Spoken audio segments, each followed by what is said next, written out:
भारत में जमीन सिर्फ जमीन का एक टुकड़ा नहीं होती, वो पीढ़ियों की विरासत होती है, एक कहानी होती है।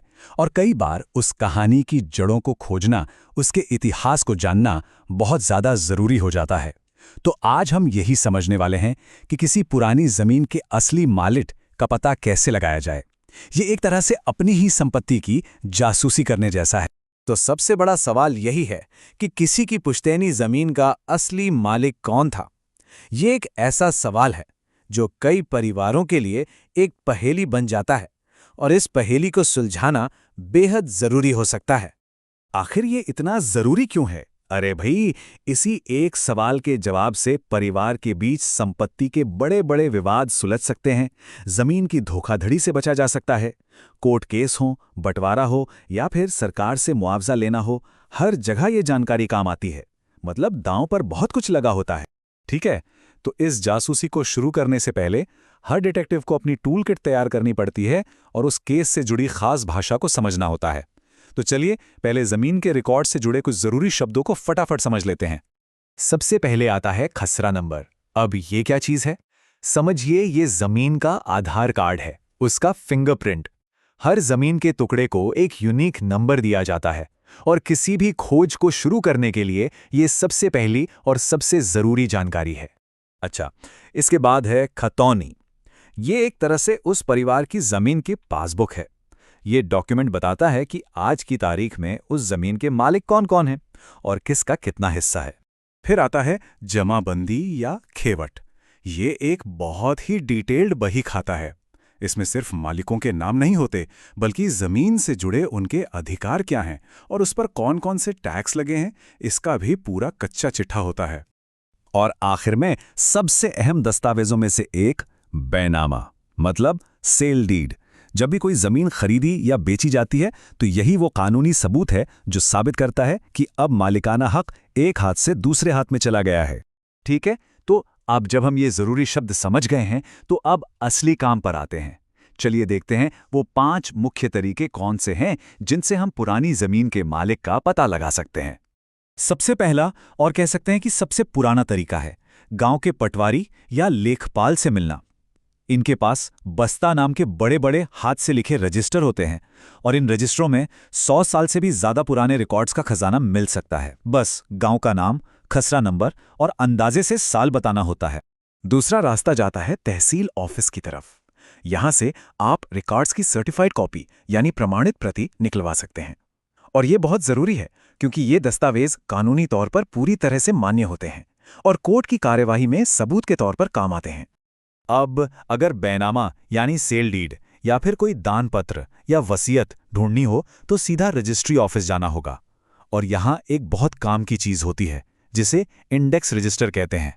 अगर लेनदेन का सही सही साल नहीं भी पता हो तो इस रजिस्टर की मदद से उस रिकॉर्ड को खोजा जा सकता है। और अब आते हैं आज के जमाने के तरीके पर, यानी ऑनलाइन भूमि पोर्टल्स। आजकल लगभग हर राज्य का अपना पोर्टल है, जैसे यूपी भूलेख, एमपी भूलेख वगैरह। यहां से मौजूदा मालिक का नाम और कुछ साल पुराने रिकॉर्ड्स मिनटों में मिल जाते हैं। लेकिन यहां एक लेकिन है। बहुत पुराने, मतलब 50-100 साल पुराने रिकॉर्ड्स यहां मिलना लगभग नामुमकिन।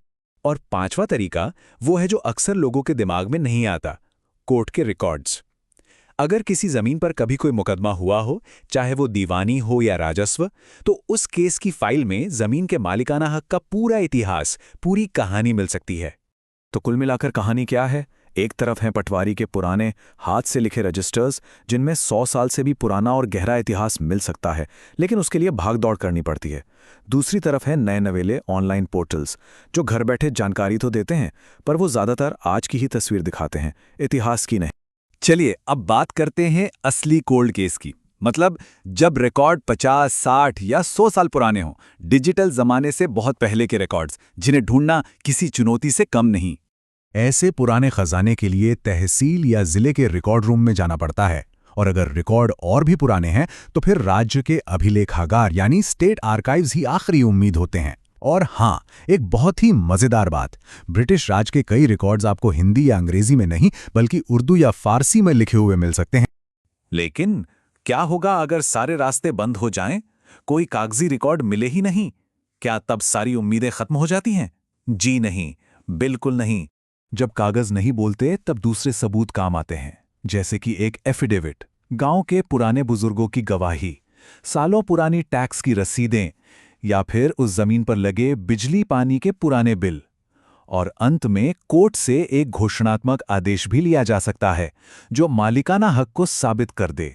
तो चलिए अब इस पूरी जासूसी की कहानी को समेटते हैं और कुछ आखिरी लेकिन सबसे जरूरी बातों पर गौर करते हैं जो इस खोज को सफल और सुरक्षित बनाने में मदद करेंगी। जब भी कोई जमीन खरीदें या बेचें तो धोखाधड़ी से बचने के लिए ये चेकलिस्ट हमेशा याद रखें। कम से कम 30 साल का टाइटल सर्च कराएं ताकि पूरी चेन पता चल सके। रजिस्ट्री में कोई गैप तो नहीं, ये देखें।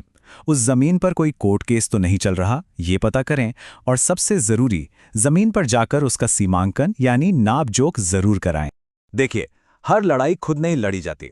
कुछ मामले ऐसे होते हैं जहां किसी वकील या कानूनी एक्सपर्ट की सलाह लेना ही सबसे समझदारी है। जैसे कि अगर जमीन बहुत कीमती है, वारिसों की संख्या बहुत ज्यादा है, प्रॉपर्टी पर पहले से कोई विवाद चल रहा है, या फिर वो सरकारी अधिग्रहण में आ रही है। तो आखिर में बस इतना ही कहना है कि ये काम मुश्किल जरूर लग सकता है, इसमें समय और मेहनत दोनों लगते हैं, पर यह नामुमकिन बिल्कुल नहीं है। सही तरीका और थोड़ा सा धैर्य आपको जमीन के इतिहास तक जरूर पहुंचा सकता है। तो सवाल यही है, आपकी जमीन के पन्नों में कौन सी कहानी छिपी है? उसकी परतों में कौन से राज और किसका इतिहास दबा है? शायद अब उस कहानी को बाहर निकालने का वक्त आ गया है।